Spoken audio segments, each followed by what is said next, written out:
Welcome into the Pats Nation. I'm Corso. Catone is here. Joe is with us in the booth. And you, good morning to all of you. Good morning. Morning. Joining us on YouTube, listening on iHeartRadio, Apple Podcast, anywhere you podcast, you can get us. And, of course, 790 The Score. And, hey, make sure when you get on YouTube, send us a comment. Type in one of those comments. We will always respond. Or you can give us a call on Heated Hotline, 855 313 PATS, PATS. Leave us a message 24/7. Joe will select one. Let it be yours. Or you can email us in our mailbag at corso.catone@gmail.com. Got the Titans coming up today, and we're going to go into QB breakdown and see which one's actually going to be playing. And, of course, Pat's preview will give you our keys to victory and go into the coach's room and coach's corner. And, of course, try to make you some money in Sunday spread. Gentlemen, good morning. Good morning. Good morning. Have you recovered from Thursday, from all that candy you ate on Halloween because you just stuffed your face after and watched movies with the candy? Yeah, I think I broke a tooth on the Red Hots. Another tooth gone. So, yeah. You're not supposed to be eating those anymore. Well, yeah, no, I mean, I'm really not, but they're good, though. I think I'm the only one keeping that thing in business. You are, pretty much. You don't really see Red Hots around here, Joe. Nah, hot tamales maybe, but Red Hots, no. We don't really see Red Hots over here. Well, you should. You really, really should. So what we should be doing is we should be talking about this game today. They kick off at 1 p.m. Eastern against the Titans down in Tennessee. They're in Tennessee. We're not. So these guys should have went to Nashville and went to the game. Oh, yeah. These two guys, Joe was at the last game, Mark was at the one before that, and so now hopefully they're here, lucid, and ready to go, gentlemen. Yeah, lucid. Joe was just wandering aimlessly with like triple fisting last week after he left us, Chris, on the show. That is actually a true down at Gillette. Well, listen, let's get into the quarterback talk. Let's do it in QB breakdown, and let's do it now.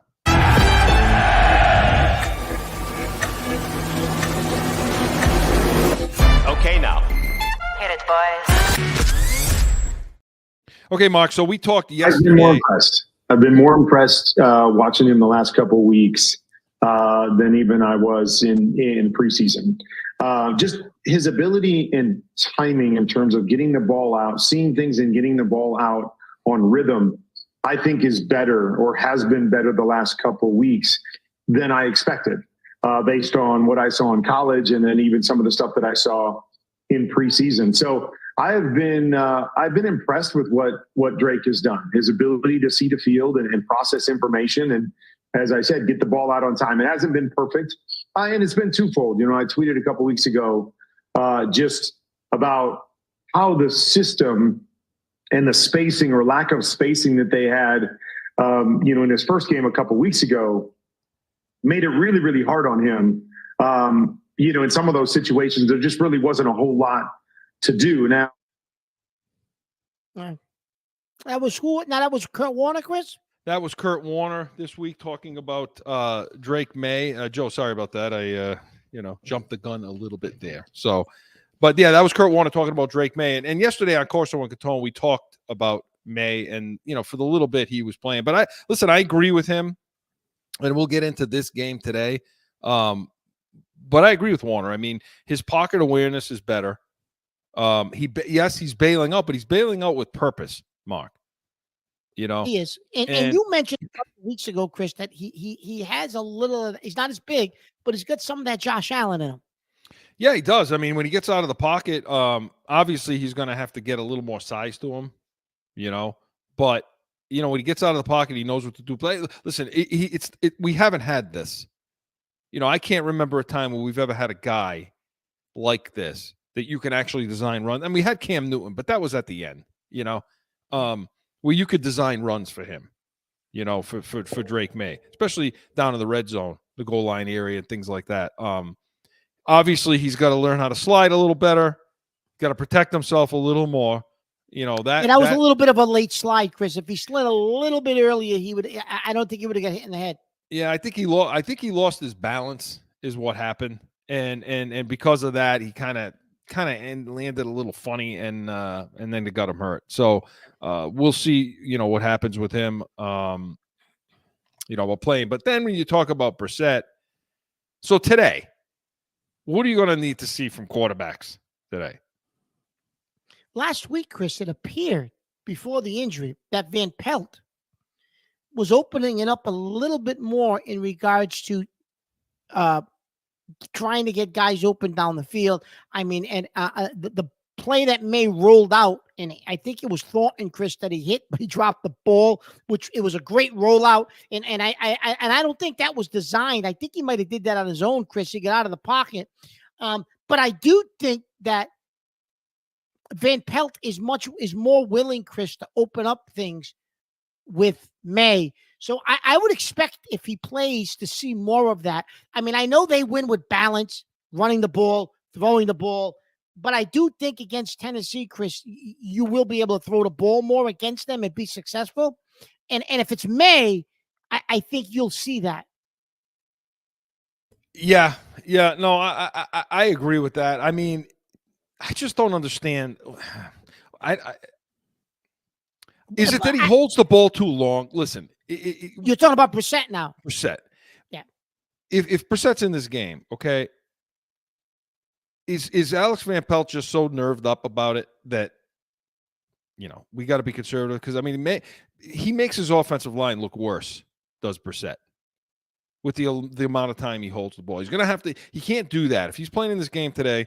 He can't do that. He's got to get the ball out, and he's got to do some of the same things Drake May was doing. He can run. He can't run as well. No. But if it's not there, tuck it and go. Yeah, tuck it and go. You're right. He has done it. We saw him do it against Cincinnati. Saw him do it against Seattle, right? Yeah. Oh, absolutely. You can tuck it and go. He did it, but he doesn't, I think he does hold the ball a little too long, Chris. And at first you and I thought, well, maybe the guys aren't getting open, and that's why. But you don't see that with May, so that's telling you that it's Brissett. And I don't know, Chris, if he's misreading something. Is it? I don't know why he hesitates or he's waiting with the ball. I don't know what he's reading. And bringing him in as the veteran, he was supposed to be able to command the field in the huddle and read things and check downs and pick things up. Even his check downs, Chris, Brissett is slower getting to the check downs than Drake May is, which you wouldn't think that would be the case, considering they brought him here because he was going to teach Drake. I think he understands. I think he gets his limitations at this point because he does. His arm strength is not. It's an issue. Oh, absolutely. So when he's got to move around and get the ball out on the move, you see it every time. It's short hopped. Yeah. It's not getting there with the velocity he needs to, and maybe he's just so petrified of throwing picks. Last week he was what? 15 to 24, 132 yards, no touchdowns, no interceptions, 77 quarterback rate. That's, you got to be better than that. I mean, you look at the stats, it's not like, okay. But if Brissett plays, Chris, I think that's all you're going to see. And you're going to see a heavy dose of Antonio Gibson and Ramondre Stevenson. Well, you're going to have to, I think, when we get into breaking down the offense and the defense, we'll talk about what they need to do to win the game. Because listen, Detroit against Tennessee last week, they ran the ball for 164 yards. Now, we're not Detroit. Van Pelt runs a lot of the same motion though that Ben Johnson runs for Detroit. Don't even get me started because that's the fix. That was the fix. That's the fix for this team. The fix for this team at the end of the year, I'm going to keep saying every time you bring it up. In fact, I'm wearing a color shirt. It looks like. I know you. You're going to be come the playoffs. You're going to be a Detroit Lion fan. I know that. We're both going to root for the Lions in the playoffs. Yeah. Listen. Yeah, Ben Johnson. Go get the assistant GM for Detroit. Go get Ben Johnson. Put him on this team, and off we go. But no, I mean they rushed for 164 yards. So I think they're going to try to be doing that. But Brissett's going to have to again. Play in front of the sticks, help with protection, set the edge, set protection, All the same things we talk about. Get him out of bad plays, try to get him at the good plays, and he hasn't been really successful doing that. And get rid of the damn ball. Because you're dealing with Mason Rudolph on the other side. Oh, who stinks. terrible. He absolutely stinks. A week to see a little taste of Milton. I'd like to. Mark, you brought this up yesterday on course. So if May doesn't play, Chris, yeah, I'm assuming he becomes your third string quarterback if he's not healthy enough to play, if he's still in protocol, because Milton would have to be active. Yeah, he's got to come up as the number 2 quarterback. Sure. He's going to come up as the number 2 for this week. Listen, I would, if May can't play, say he can't play for a couple of weeks, I would play Milton, Chris. What is the benefit of playing Jacoby Brissett at this point? Play Milton. Maybe you get lightning in a bottle, Chris. And I talked about this yesterday on Corso and Catone. Maybe you get lightning in a bottle. He can throw the ball, run around. He can run. He can scramble, run just like Drake can. He has one of the strongest arms in the NFL. He's got a strong arm. Drake's got a good arm. Milton's is better. You catch lightning in a bottle, Chris. Maybe you can get a second, third round draft pick for the kid. Teams will say, "Oh God, this kid can be a upper top 15 quarterback, top 10 in this league. If we develop him right, we'll go trade for him." It's smart. It's smart to do. Smart. Why not? I mean, you have no other assets, Chris, that anybody wants. Your roster is awful. So come to, you know what I mean? So maybe he comes and shows something during the offseason, you get something for him. Absolutely. And to me, and everybody thinks we're crazy out there to be suggesting this. So Brissett's going to get a little upset, chapped. Okay. I said yesterday, let him wrap himself.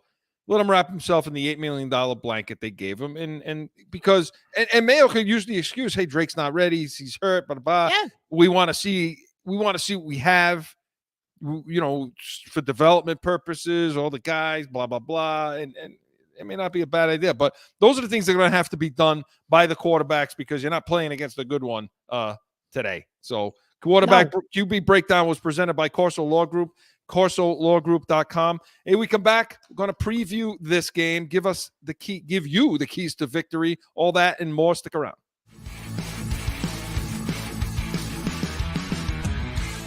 No one ever thinks they will be in need of a criminal or traffic lawyer, but things happen. Corso Law Group is Arizona's leading criminal and traffic law firm. Call or go online to CorsoLawGroup.com and talk with these expert attorneys.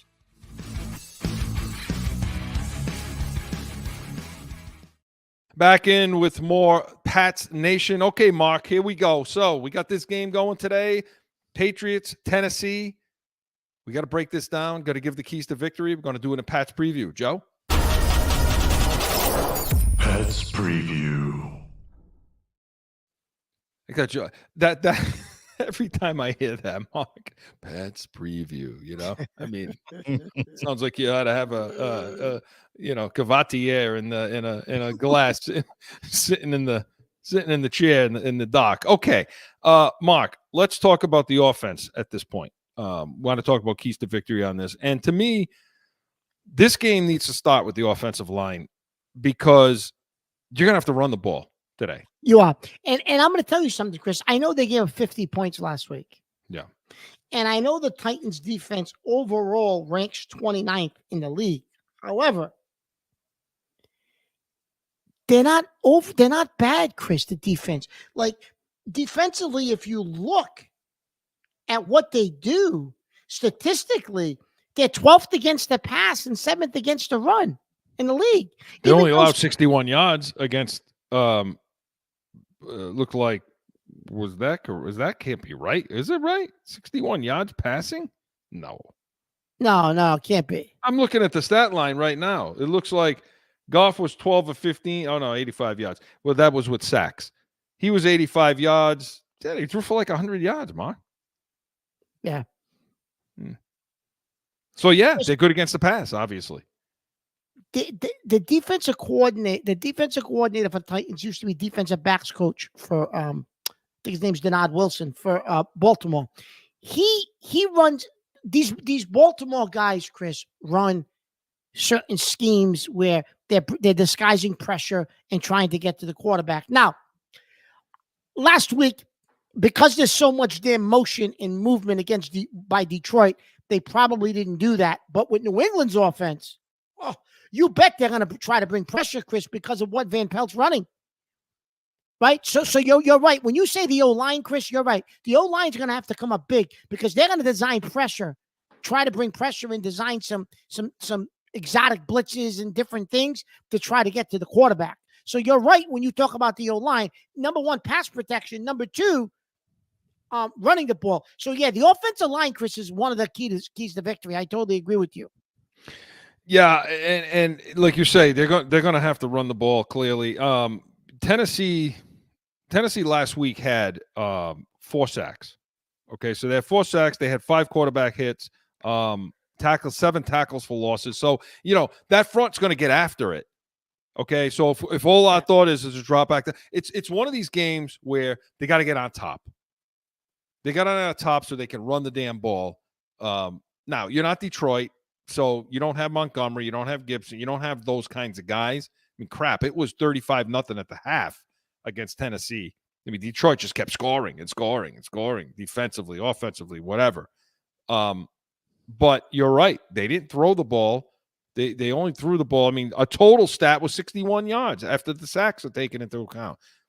That's not a lot. So you're not going to throw the ball against them, the 12th link, but you can damn well run the ball. And I think the offensive line is going to be able to do that. I hope they're going to be able to do that. I talked yesterday on the show about the better run blocking that they're going to need to have in this game. And damn, Stevenson, you can't put the ball on the ground.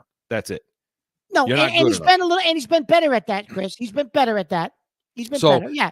And then Chris, your wide receiver's got to catch the damn ball too.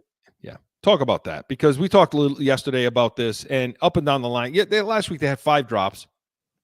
Okay, everybody, and it was everybody. One or two. It was I mean, I guess KJ Osborne didn't, but they really didn't go to him.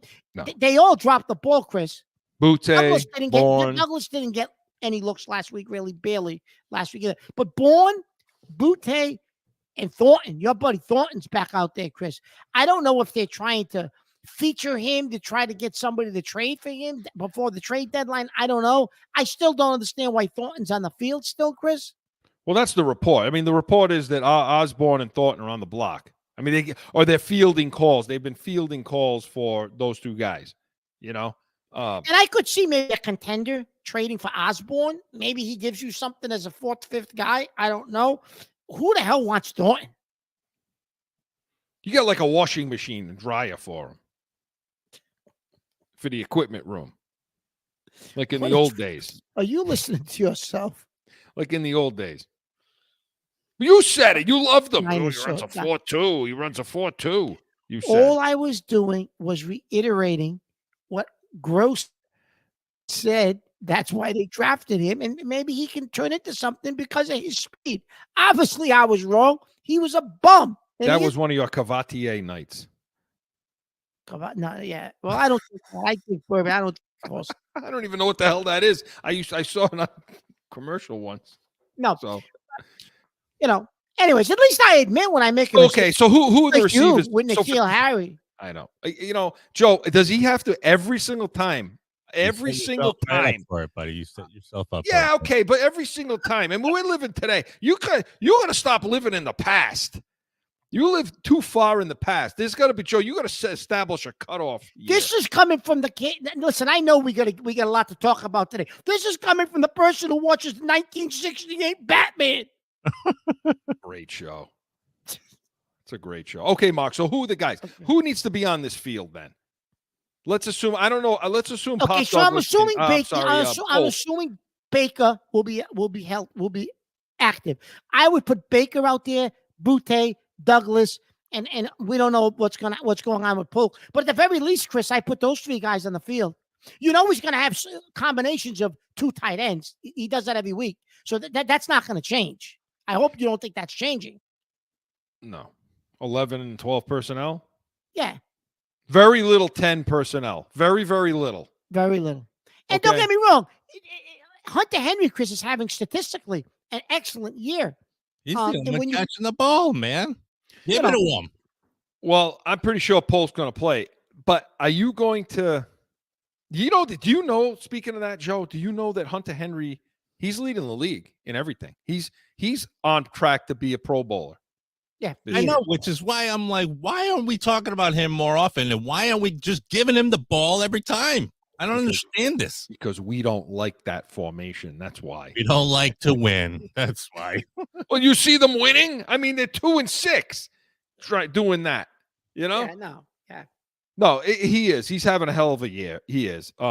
He's he's a good tight end, and he's probably going to make the Pro Bowl. I mean, it's simply because that's all we do is throw to the tight ends. But Now, Joe, the that's point. one contract that turned out to be a good signing, Chris, because you didn't. I mean, that's going to turn out to actually be a good signing. Yeah, the rest of them sucked. So, but again, the reason why we're so not on him and on dogging this wide receiving core is because you want to win in the NFL, you've got to put wide receivers out there and you got to get good ones. And I don't know what Baker's going to give us, but I know Polk was full participation by Thursday, so he'll probably play. I don't know what he's going to give you or what he's going to do. Hopefully he gets his head out of his, shoot, and he gets out there and catches the damn ball.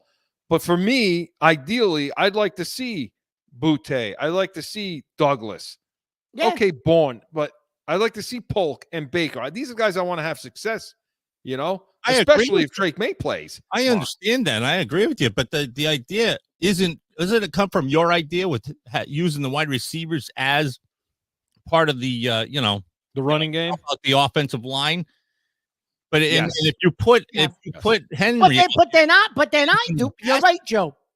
But they're not using them like that. You're right, Joe. But they have them on the field. But then they're not utilizing them the way Chris said they should be utilizing them. Yeah, I mean, I know what you're saying, Joe, about Henry. You want to use Henry in that regard and say, okay, well, use him in that regard until the team starts to make their adjustments. Then you get those wide receivers open. You know what I'm saying? Right. But the problem with doing that with a tight end, your tight end is better served in tight, chipping on guys as he gets out into the patterns versus trying to get him to get separation outside, out split wide out. Those things should be relegated to speed guys, X receivers, guys that I'm talking about get separation so the ball can come out quicker is what Joe's talking about. Receivers get separation quick, ball can come out quicker. Offensive line doesn't have to hold up as much. But I think the tight ends would be better served in tight chipping, things like that. Yeah, Mark? Yeah, no, I agree, Chris, But- 100%. If you're going to utilize them, yeah. But I hope, Chris, we see more 10 personnel this week, especially because of who we're playing. And I definitely think that'll help. And because I think if May plays, Chris, this is a team you potentially could get right against and score against. And I will say this, Chris, I know we're going to switch over to the defensive side of the ball. This could be a real good chance for our defense to get right against this team. Yeah. Well, they should be able to do something. The middle of the field, though, Mark. I don't care who they're playing. It's sloppy. It's sloppy. And given that you mentioned that, let's talk about the defense. And but let's talk. Berdard had some Greg Berdard of the Boston Sports Journal had some good things to say about the defense last week. Joe. Offensively, yes. This is what I expected out of them. And, they didn't even have Daniel Ekuwale. They didn't have Kyle Duggar. But they found a way to play a lot more competitive on defense. And Devon Godchow said after the game, it was really they just went back to basics and the stuff that they've been doing around here for years and worked for them for years, no matter what the personnel was. Yeah, here's the thing. I got to push back a little bit on that, Mark, with this defense. Yeah. Okay. Yes, they played better. Okay, they played better. But two things I'm going to say. Okay, and still, I'm not going to give Covington his props right now because you're tough. No, look, they had all these issues against the run, right? So what Yep. did they do? They load the box, meaning they played a lot more man coverage, which allowed linebackers to not have to be out in coverage. And they did sometimes when they went spread or they went 3-by-1 or a back was releasing. You'd have to get your linebacker committed to man coverage. But when you play man coverage, it allows the interior of the front seven. It allows them to keep their eyes focused in the backfield and you're much, much better against the run. So was it really better, or was it more, hey, we're going to play man, and it's not really a huge design scheme. It's pretty basic stuff. The Jets just suck, you know? And so, True. you know, this team rushed for 158 yards against Detroit, you know, and Detroit's a pretty good defense, and they're pretty good against the run. And they rush for 158 yards. So you're going to see that. So can they play man against this team? Yeah, I think so. Is anybody on this team for Tennessee scare you as far as the receivers go that you can't play man? They have Calvin Ridley. Okay. No, they don't. Well, as Tyler long as Boyd, you have Gonzalez on Ridley the majority of the time, Chris, that's fine. Like he was kind of they made sure he was with Adams most of the time in that Jets game, but then Marcus Jones got crushed by Wilson, Garrett Wilson. Ridley will beat Marcus Jones if that's who's on him. Well, I don't think you're going to need to do that. I think you're going to see Gonzalez on him today because that's what I'm saying. Yeah. They're going to have to, Chris. You have to because, they didn't give him a life save. And that's the other thing that bothered me about last week is that they didn't adjust. They just allowed Marcus Jones to keep playing one-on-one with Wilson. It's almost as if they were so hell-bent on stopping the run that Covington had a one-track mind and said, that's fine. We're going to keep this kid on an island. He needed a lifesaver, and they didn't give him one. You've got to be better as a defensive coordinator than that. You've got to be in game, and you've got to understand what you're seeing out there, and you got to adjust. And he has yet to do that this season, Mark. And Chris, for all the,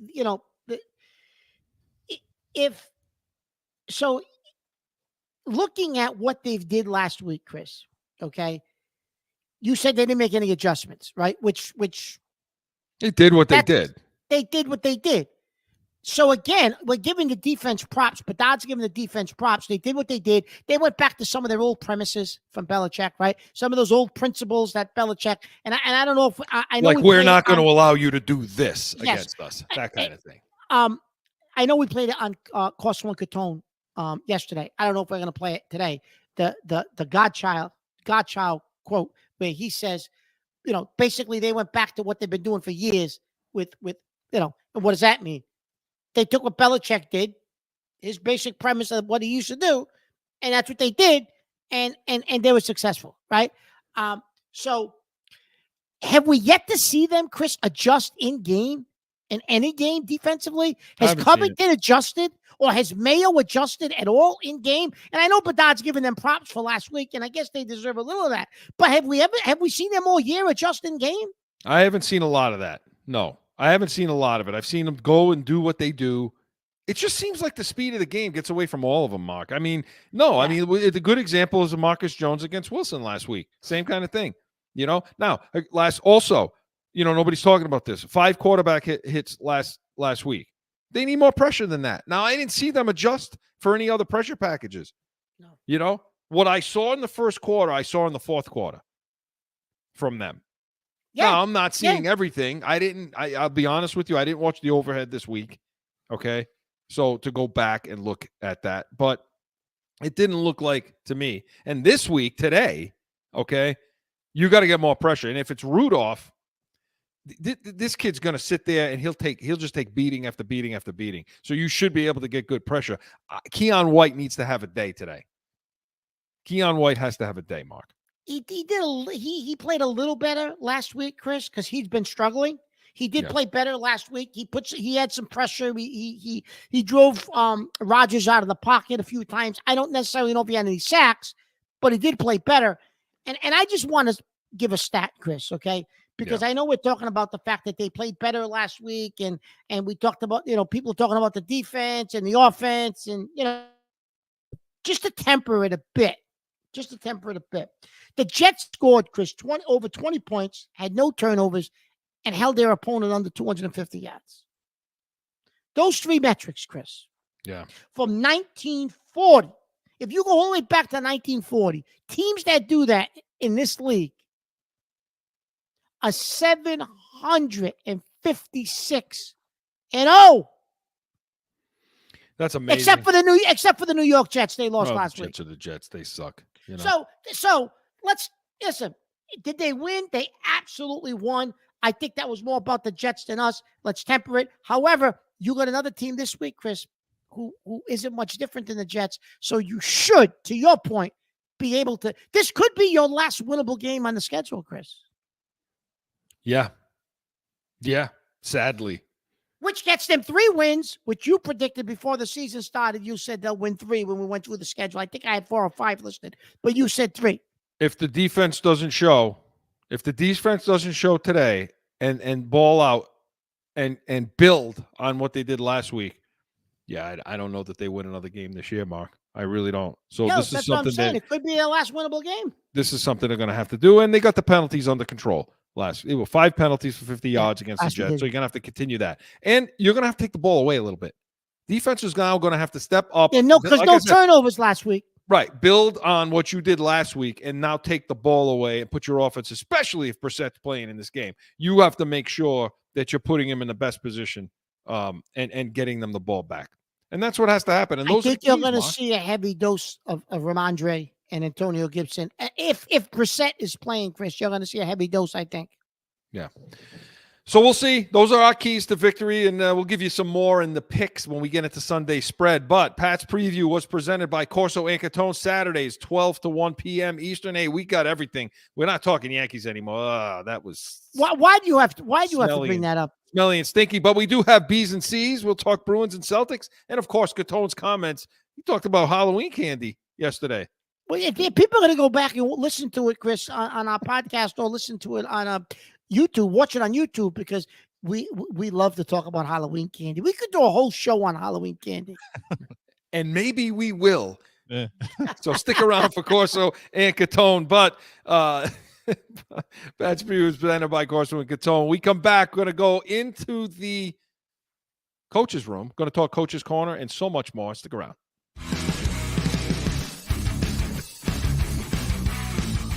The real deal New England feel. What does that mean? We're like you. We're going to bitch about everything. My opinion, our draft, the good, the bad, it was ugly. These people, Mark, drive me freaking insane. Bananas. It's so frustrating and aggravating. I can't take it. The real deal New England feel. It's going to be real.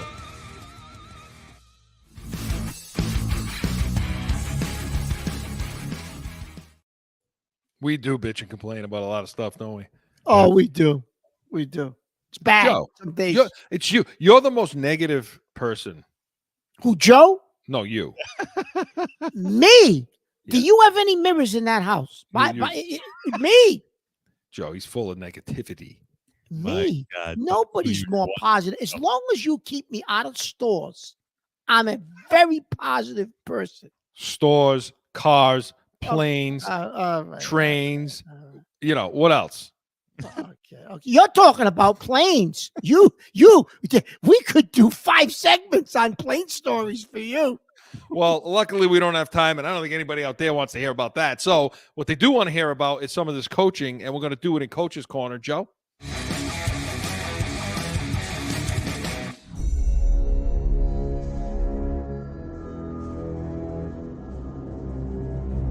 Coach's Corner. Every time Joe plays that watch, I look at Covington's picture in the first picture. He kind of has you go on YouTube and watch this show back for those of you who are getting ready for the Patriots game, and look at the picture of Covington. It kind of looks like he's confused a little bit out there, but you love to bash him. But we heard from Mayo after the game last week, Joe. Afternoon. I thought it was a good team win. I thought those guys, even though we were down a few guys, we always talk about the next man up mentality. I think the safeties definitely, stepped up today, especially without having Duggar and Peppers back there. I thought the 3 of those guys did a good job. Going back to the next man up mentality, you lose Drake there early in the game, and thought Jacoby was ready to go. Was it perfect? No, but at the same time, I thought the operation was good. I thought he made some good throws, and we just had to continue to build on that. I thought up front, the pass pro was pretty good. There was a time where 95 started kind of taken over the game a little bit. But I thought the guys, again, showed the resilience that they've developed over the past few weeks. Really proud of the guys. There was a lot of noise and a lot of chatter, and I'm very appreciative. You caused it. Just their caused attitude and professionalism on an everyday basis. Thought it was good. Look, I would say the guys on special teams, I thought the energy overall was better. It's good to get a win here at home in Gillette. Wow. Talk about that, Bach. Talk about that was Coach Gerard Mayo after the game and his post-game comments, trying to really kiss ass now because he called him soft the week before. But Mark, he caused it.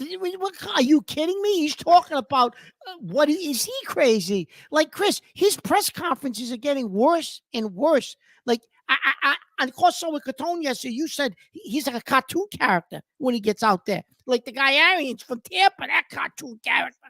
But and it's kind of getting painful and comical when he comes out there, Chris. He contradicts himself. He I don't think he even knows what to say anymore to the media, and he's talking in riddles. what's going on the field doesn't reflect what the hell he's saying to us. No. When you come out and you say something like, that's fine. I mean, you want to give them props. They won the game. I get it. They played tougher this week. The defense was better. The defense seemed to respond better to what he said and all that. And that's fine to say. I mean, no, that's coach speak. But, however. You played the New York Jets, too. Well, okay, the New York Jets. But when you come out and say, next man up, okay? You say, we mentioned this yesterday. You say next man up like we don't skip a beat. And we know that mentality around here, right? I mean, we've seen that. We've experienced that. I wonder where he took that phrase from. Yeah. So I'll ask you this question then. If it's truly a next man up mentality, explain a minute 51 left in the half and you get the ball. Now Brissett's on the field after May gets hurt. They brought Brissett on the field, and Van Pelt goes back into his cocoon, and he's going to decide he's going to run, and not even stretch runs, nothing. The most predictable running plays you could come up with, had no chance of gaining any yardage, uses clock, and then punts.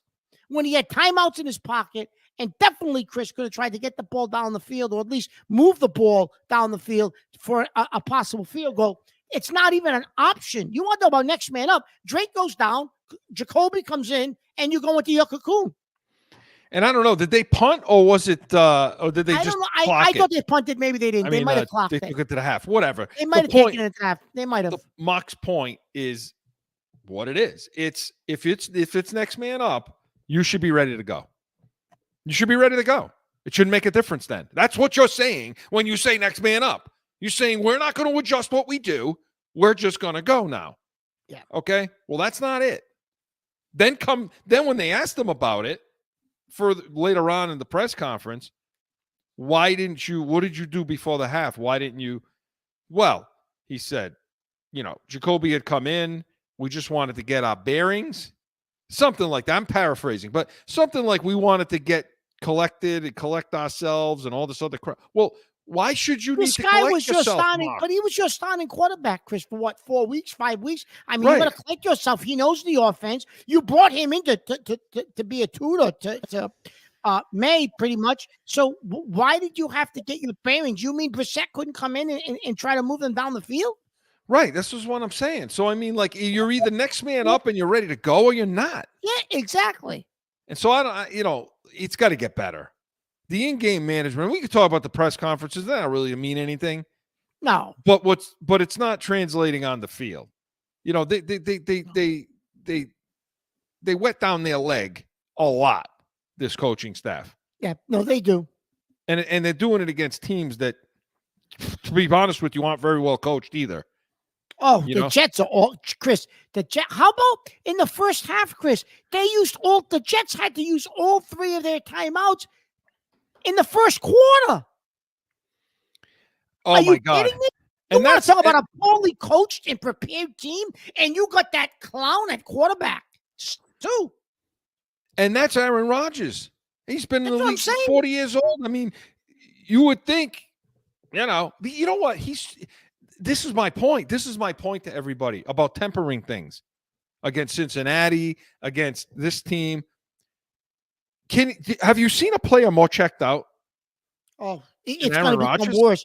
And you predicted last week, Chris, you said if they lose, give it a week or two, and he'll end up going out for the rest of the season with some injury. He'll have an injury.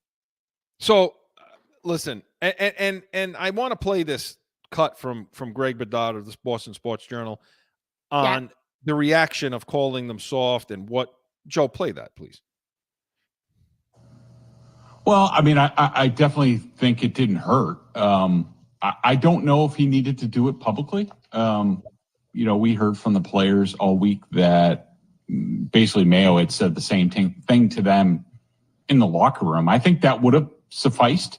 I didn't really have a problem with what he said. It was more, the complete quote. And I'm not talking about, his comments like, on Monday and the rest of the week. I'm just talking about like after the game when, he said that, they played soft as a team. The only thing I didn't have a problem with him doing that. I just had a problem with in that quote, that open quote, he didn't include himself. And that's all I wanted to hear. But I think even if he found a different way to say it, maybe soften it to the public, I think the message would have been the same as long as he did that behind closed doors. It's just another illustration, okay, of the inconsistency between the press and what you see on the field, Mark. Okay? Yeah. And that trickles down to the rest of the coaching staff. So we're talking about Alex. When we talk about Alex Van Pelt now, okay, and I know you've got a few things to say about this because as it relates to today, we talked yesterday on Corso and Catone about, okay, if it's Brissett, do you go into the same cocoon that you have been doing? I mean, it was better last week. I thought I think they'll start out in the cocoon at least. Yeah. End of game was better last week. I would have done something different with the timeouts. I would have ended the game with the ball, but it was better, Mark. No, it was better. And the game management was definitely better. But, Chris, at the end, though, your defense still couldn't make a stop. Yes, you went down the field and scored, but your defense couldn't make a stop. So game management was better at the end. Play calling was better. But Covington still couldn't come up with something, Chris, to get a stop when they needed it. Yeah. On the defensive side of the ball. So, yes, the offense executed better at the end of the game. I think Van Pelt did a better job with them. And I know we're talking offense, but then when you flip it real quick, Chris, but Covington couldn't do the same with the defense. Couldn't come up with a stop. Yeah. Van Pelt did a better job, Chris, getting them down the field at the end of the game and for the game-winning score. But it shouldn't have gotten to that point. But Covington couldn't come up with anything. Well, the thing with Van Pelt is you got scapegoats for last week. I mean, you got guys dropping the ball all over the field. Yeah. So the attention's taken off. But the routes are still simplistic. They're still simple concepts. They're not overly complicated. Those haven't changed. You still got 11 to 12 personnel. You still got that going on. You're still not able to run 10 and put 4 wide receivers out there and go. Chris, at the beginning, when you played the Kurt Warner piece, he talks about the spacing. He talks about that's all on Van Pelt. You can't blame. Yes, I guess to a certain extent, maybe you can blame a receiver. But Chris, if they're running the routes that have been put in, and they're running what they're supposed to be running according to Van Pelt and the playbook, that's not on them. If you know what I mean. So if there's 2 things he needs to do today, what are those 2 things to you? Van Pelt? Yeah. If there's 2 things he needs to do today, Chris, it's number 1. I do think he's going to have to, if it's Brissett or May, it doesn't matter who, they're going to have to account, Chris, on the offensive line. Maybe it's through 12 personnel. I don't know. Maybe it's 11 personnel. They're going to have to account for the fact that they will bring pressure from different places and different locations, and they will disguise it because they do some stuff that Baltimore does because he was the Baltimore's D-backs coach, the defensive coordinator this year for Tennessee, yeah. Tennessee. So that's number 1. The offensive line, and you have to figure out a way to do that. And number 2, Chris, if it's May, continue what you started in the Jets game. Don't go into a cocoon because you don't want this kid to get another concussion because I'm afraid that could happen, Chris. You have to let this kid – he started out, Chris, I think they were opening up a little bit more against the Jets. You know what I mean? And then all of a sudden they go back and Jacoby comes in, they go into the cocoon. If it's Jacoby, Chris, they're gonna run the ball. And don't get me wrong, I think they need to establish a run because you can against regardless of who's the quarterback. Regardless of who the quarterback is, they're gonna have to establish a run. I'm afraid, Chris, because they won last week, that they go back to if Brissett's in there, they're gonna go back to the Cincinnati strategy, thinking that's how they can get a win. Another win, because we talked about at the beginning of the show, Tennessee, this might be one of their best opportunities to get one more win before the end of the season. Because it only gets tougher from here. And on the other side, Covington, look, you got to make more adjustments. You got to make adjustments, just generally speaking. You got to do some things to help. If your corners are struggling on a receiver, you got to switch things up. You got to move it around. They tried last week. They put Gonzalez once in a while on Wilson. But they didn't do enough. They could do a lot more in the secondary, but he's so damn afraid now. Okay, he's so afraid of giving up run yards that he's got to play man. He wants to play man, and that exposes some guys. So he's got to make some adjustments throughout the game, and he's got to keep pressure. You got to pressure Rudolph if he's the quarterback all day long, and that includes run blitzes. I want to see more run blitzes so that it's established where my gap is. We're run blitzing into this gap. Those are the kind of things they got to do, and mix up the man zone a little bit. Have some confidence. Have some confidence that can get done. So that's from our perspective what the coaches need to do today. But Coach's Corner was presented by Corso Law Group, CorsoLawGroup.com. Hey, we come back and have a little fun. We're going to make some money in Sunday spread. No flipping.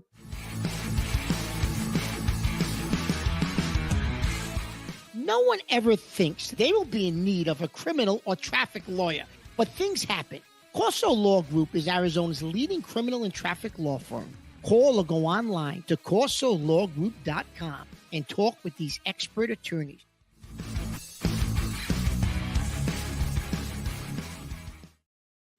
Back in.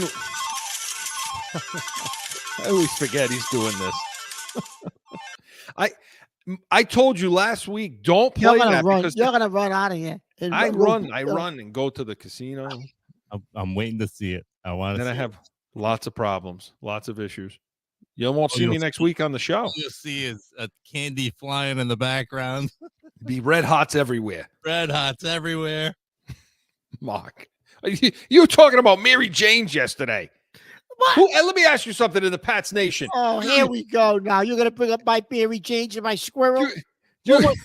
What are squirrels? Same thing. It's basically the same thing. I don't know what they were. They were little dark, hard. You know what they were, Chris, right? Yeah, it's basically the same. Mary Jane's, they're all that taffy peanut crap. Be quiet. I don't like them. That's why.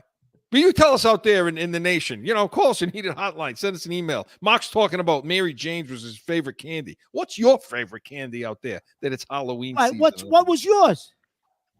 Well, I mean, there's quite a few. Well, Red Hots are my favorite candy.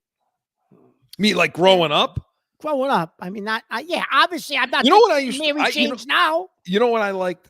You remember those little dots, those little things on the piece of paper? The strip of paper that looks like a receipt, and then it had all the blue and the yellow and the red. You like those, huh? And you eat them off the paper, and you got like the papers. I mean, you got paper in your mouth. You're eating all. Yeah, I like those. Joe. That explains a lot. It does. I'm starting what to he see it said now. explains a lot about. What do you mean? You're seeing? You grew up with me. You knew. I'm starting to see your point, Mark. A lot, Joe. You both grew up with me. You know what the hell I eat. I like those. Yeah. You weren't supposed to eat the paper too. Listen, someday we'll tell the story. While you're riding your bicycle. Someday on Pat's Nation, we'll tell the story about Caserta Pizza. And when they the large pizzas used to be 2 boxes. We're going back now a long time. When you ordered the large, it was 2 boxes. We'll tell that story at some point. I think that was after a Patriots loss. We were upset. We took 2 boxes. He and I put 2 boxes away. Anyway, let's get the Sunday spread now, Mark. We're gonna pick a few games. I can tell you, I'm not as prepared, everybody, this week as I had hoped to be. Just Yeah. Oh, there's Joe. He's already got excuses. Already. I did great. I did fine last week. I did well. Yeah. Made some money. You know what? I bet that Arizona game in game. Okay. I worked on that game during the game, in game, and I suggest everybody out there does the same. Yeah, you did. You did. You told You me can that. make a You lot of did. money as that line adjusts. So, Yeah. what do you got this week, Mark? So this week, Chris, I'm gonna be honest with you. It's a tough week. Don't be honest with me. Lie to me. No, I it's like a tough, it. Listen, this is a tough week. It really is. But I will say this: It is a tough week. it's a very tough week. But Oh, get to it. What do you got? no, I'm just looking. I'm debating. I might change my mind. Okay, I'm gonna go with a road favorite. This one's gonna shock you. I'm gonna go with Detroit, given the points, and they're in Green Bay. Green Bay struggled last week at home. I'm going to go with Green Bay. I'm going to go with Detroit. I think Detroit, Chris, is the best team in the NFL right now. And I think they're going to put up another 40. Their offense is just rolling right now, rolling. And Green Bay's not going to stop them. They're rolling. Well, I think, I think, you could be right because especially against the run. Okay, because and I'll tell you what else I'll take in that game. I'll go with the over. What's the over? The over 48.5, 49. Go with the over in that game. Go with the over. Listen, I don't think it's as crazy as you're saying it is. Go with the over. And the other team I like. Jacksonville. Listen, the Jaguars rushed for about 100 yards against Green Bay. The other team I like so at if they home. did that, Chris, what do you think is going to happen with Gibson and I know. Montgomery? The other team I like, Chris, at home is Minnesota. Yeah. Joe Flacco's playing for Indianapolis because the kid Richardson, Chris, took himself out of the game last week because he said he was tired. He was tired. Can you imagine that? Talk about quitting. That's like he should join Okafor. Yeah, for the big Chris, he took himself out of the game because he was tired. Well, he wanted a pumpkin spice coffee. He wanted to go get one of those. What? Yeah. Okay. So, well, Minnesota's coming off a loss, right? And they're coming off a loss. So I like both those games. And I'm going to tell you who I looked at, Chris, but I just can't do it because I know you're going to do it. I just can't do it. I looked at that Arizona game. I can't do it. I know you do. I can't do it. I can't. So I like those two games, Chris. I like but I like Detroit in the over in that Green Bay game. And I do like Minnesota at home. And just for giggles, if you want to do a 3-team tease, just for giggles. He loves the teasers, Joe. I do. For giggles. This is people's hard-earned money. You're talking about giggles. Yeah. I would take, because I think they're a dumpster fire. And I know Deshaun Watson's out, and they played a little better last week with Jameis Winston. Yeah. I would take the Chargers. I looked at this game, too. In a 3-team tease, now I would take them. I would take the Chargers. I would take Minnesota, and I would take Detroit. And the Cleveland, the Chargers are 1.5. They're giving up 1.5 on the road. So Cleveland's the home dog. They're the home dog. I'm sorry, no. Home underdog. Cleveland's the home, underdog. Yeah. And they're getting 1.5. I would agree with you on that. Honestly, I think Cleveland stinks. They do. Okay. Here's what I have. So, and then we'll pick the New England game also. Look at that Miami Buffalo game. Listen, I don't understand. I know Tua is back. Got it. I understand. But I'm not really sure. This is where I get Vegas it's a 6-point spread. Okay, Buffalo's at home against Miami. I think they're going to blow the doors off this team. I mean, I think against that defense, I think Buffalo's going to score like 40 points in this game. I mean, are you seeing something different than I am? No, Buffalo's good. Yeah, Buffalo may. Miami. You predicted it a few weeks back, Chris, before the slide even happened. It might have been the game that Tua got hurt in. You said that's an act that team's on the verge of exploding down there with that coach because he lost all sense of reality. Thinks he's Sonny Crockett. Thinks he's Sonny Crockett down there. Cross between Crockett and Tony Montana coming off the boat. Elfie, will you kiss me if I put the hat on, Elfie? Elfie. So, Okay. I don't know what it is. Is it because it's Halloween weekend? Are we just that wild? Girls before the show. Well, yesterday was the same thing. We were just off the wall. I'm making mistakes. We don't. Oh my goodness. Anyway, all right. So that's the one game. Then the other game I like is Dallas at Atlanta. Now I understand Atlanta's playing good. You know, you're picking Dallas. I'm going to take Dallas getting the 3 points. I am. I think Dallas is going to bounce back. Okay. I think McCarthy's playing for his job at this point. That's what I was going to say. They have to bounce back. Somebody's going to lose a job. And I don't think it's going to be close. Okay. I don't think it's going to be close. So you think this is a big bounce back game for Dallas? Yeah, I do. They need it. They're going to have this game. You know, so it's 3-point spread. I would take Dallas in that. And the other game I like, Mark already kind of alluded to that a little bit. I just knew it. I had it when I looked at it. I'm like, oh, and it isn't because I live here. It really isn't. Of course it is. No, it's not. When I watch Chicago play, all right, they're one of those teams where you're like, they should be good, and sometimes they are. But then you watch really, really dig into what they're doing, and they're not a good football team. Yeah, I think the quarterback's pretty good, but I just don't think they're a good football team. And when I look at Arizona looks like a team that's got something going. They're building to something. I like the way their defense is playing. I think defense is balling out right now, and their corners that they took in that draft are playing well. The only negative to that team right now is their quarterback. Marvin Harrison is just – imagine what he would be doing.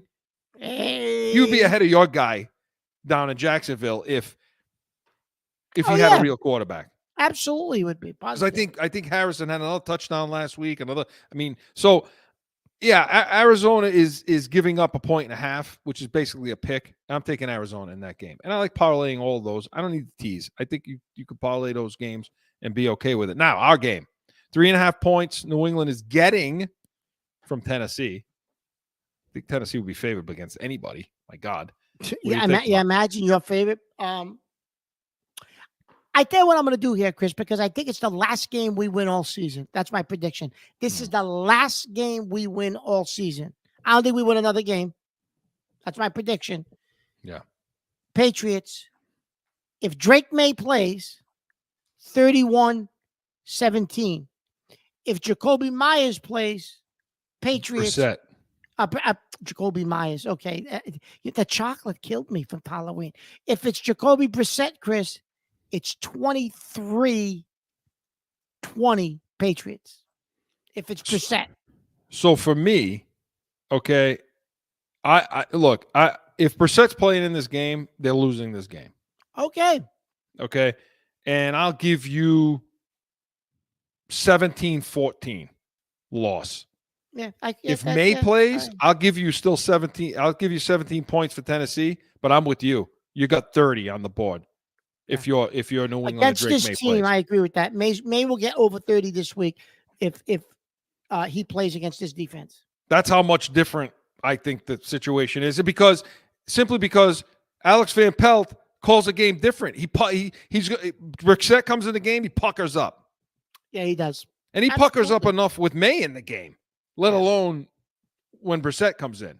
So to me, but May plays in this game, I'm with you. 30-17, something like that. So, Chris, do you think this – we talked about this yesterday. Yeah. This quite possibly could be their last winnable game. Yeah, it could be. I mean, Indy, maybe too. But Indy doesn't play bad at home, Chris. They play well at home. Yeah, so we'll see what happens because you're going to start going road games and look at it home away stuff at that point. But the Pats Nation was presented by Corso and Catone Saturdays, 12 to 1 p.m. Eastern. It will have our breakdown of this game next week. And make sure you get on. Watch. All our shows are up for you. Subscribe. Follow us. Scan that QR code. I know what that is. Scan that QR code at the bottom of the screen. And come back to our show next weekend, 8 to 9 a.m. Eastern. We're going to have our preview of the trip to Chicago to take on the Bears. All that and so much more. We are the Pats Nation. Enjoy the game.